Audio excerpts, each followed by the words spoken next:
तो हरि बोल सांग मैंने नमस्कार जय जगन्नाथ केमी अच्छा समस्ते आशा करुच्छे प्रभु जगन्नाथ कृपार समस्ते बहुत ही भल थे। तो सांग मैंने मंटू आज बाहर अनुगुल जेहेतु सका सका गाधे आसलु कि खाई नु से बाटर आसला बेले दुसा भाई जलखिया दुकान गोटे गोटे प्लेट जलखिया खाई आम सीधा बाहरी पड़लु जगन्नाथ मंदिर अभिमुखे माने शैल श्रीक्षेत्र अनुगुल गोटे भोग कि चलतु जा भितर को भितर परिवेश केमी अच्छी चलतु देखा।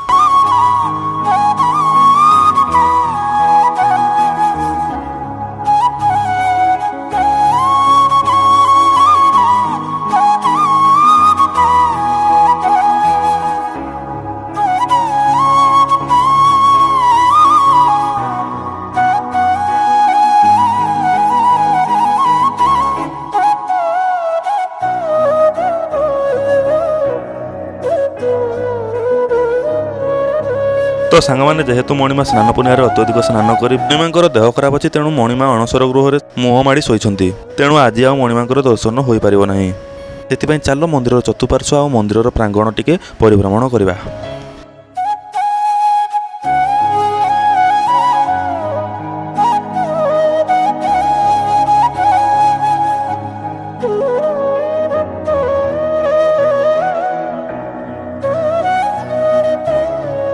तो सांग मैंने जेहेतु आगक रथयात्रा आसूची से मंदिर में रंग बोला होउची।